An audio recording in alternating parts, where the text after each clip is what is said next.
కీర్తనల గ్రంథము 24వ అధ్యాయము 1 నుంచి 10 వచనాలు. భూమియు దాని సంపూర్ణతయు, లోకమును దాని నివాసులను యెహోవావే.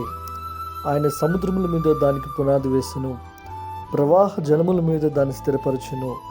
యెహోవా పర్వతమునకు ఎక్కదగిన వాడెవడు?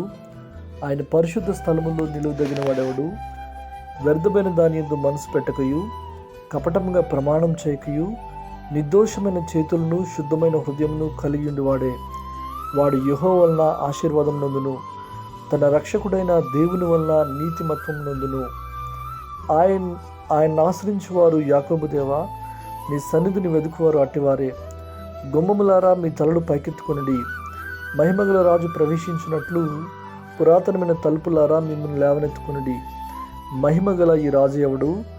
బలశౌర్యములు గల యెహోవా, యుద్ధశూరుడైన యెహోవా. గుమ్మములారా మీ తలలు పైకెత్తుకొనుడి, పురాతనమైన తలుపులారా మహిమగల రాజు ప్రవేశించినట్లు మిమ్మల్ని లేవనెత్తుకొనుడి. మహిమగల ఈ రాజు ఎవడు? సైన్యములకు అధిపతికి యెహోవాయే, ఆయనే ఈ మహిమగల రాజు. ఆమేన్.